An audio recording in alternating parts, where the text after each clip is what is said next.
Hello viewers, আসসালামু আলাইকুম। কি খবর সবাই, কেমন আছেন? আশা করছি সবাই ভালো আছেন। আলহামদুলিল্লাহ, আমিও ভালো আছি। আমাদের ইউটিউব চ্যানেলটিতে আপনাদের অনেক বেশি রেসপন্স পাচ্ছি, সাড়া পাচ্ছি। এজন্য আপনাদেরকে অসংখ্য ধন্যবাদ সবসময় আমাদের সাথে থাকার জন্য। আশা করি প্রতিনিয়ত আপনাদের সামনে হাজির হব নতুন নতুন অজানা তথ্য নিয়ে। আজকে কথা বলবো ফার্স্ট টাইম সেক্স, অর্থাৎ প্রথমবার সহবাসের যে অনুভূতি বা ফিলিংস সেটা নিয়ে। অনেকের মধ্যে বিশেষ করে দেখা যাচ্ছে যে নবদম্পতির ক্ষেত্রে অনেক সময় একটা ভয় কাজ করে। বিশেষ করে ফার্স্ট টাইম সেক্সের কথা যখন তাদের মাথায় আসে, নারী পুরুষ উভয়ের মধ্যে একটা অস্বস্তি কাজ করে। অনেকে মনে করে থাকেন যে কিভাবে হবে বা কি হবে। আসলে এই যে একটা অনুভূতি, এটা কিন্তু দেখা যাচ্ছে যে তাদের মধ্যে একটা দুশ্চিন্তা তৈরি করে। অনেক সময় অনেকে এত বেশি নার্ভাস হয়ে যায় যে তারা অনেক বেশি ভীত হয়ে যায় এবং স্বাভাবিক যে কাজ সেটা করতে পারে না।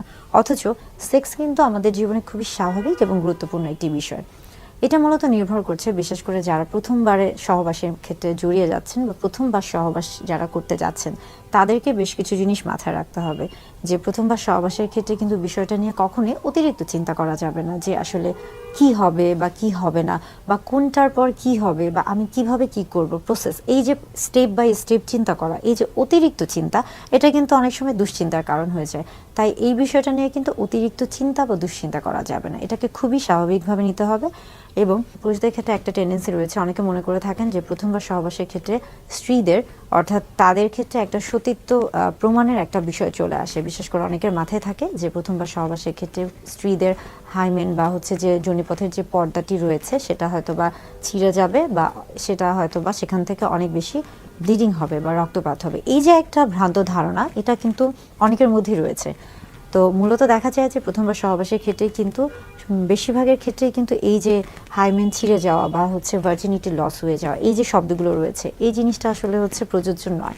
কেননা প্রথমবার সহবাসের ক্ষেত্রে সবসময় যে আসলে অনেক বেশি ব্লিডিং হবে, এটা কখনোই সম্ভব না। বরং এটা আসলে বেশিরভাগ ক্ষেত্রে আমরা বলে থাকি যে স্ত্রীদের ক্ষেত্রে স্ত্রীদের যোনিপথের নিচের অংশে একটা হাইমেন নামক একটি পর্দা রয়েছে, যেটা কিনা একটা ইলাস্টিক বা একটা রাবারের মতো একটি পর্দা। এবং এটা দেখা যাচ্ছে যে হ্যাঁ, প্রথমবার সহবাসের ক্ষেত্রে অনেক সময় অনেকের ক্ষেত্রে কিছুটা ব্যথা হতে পারে বা কিছুটা ব্লিডিং, তবে এটা খুবই সামান্য হয়ে থাকে। এবং এটা তখন হয়ে থাকে বিশেষ করে যাদের দেখা যাচ্ছে যে হাইমেন বা পর্দাটি কিছুটা শক্ত মাংসপেশি দ্বারা গঠিত। কিন্তু তাছাড়া বেশিরভাগ স্ত্রীদের ক্ষেত্রে এটা কিন্তু অর্ধচন্দ্রাকৃতির হয়ে থাকে, এবং তাদের ক্ষেত্রে এই যে ব্লিডিংয়ের যে বিষয়টি, এটা কিন্তু থাকে না, এবং অনেক সময় পেইনের বিষয়টিও থাকে না।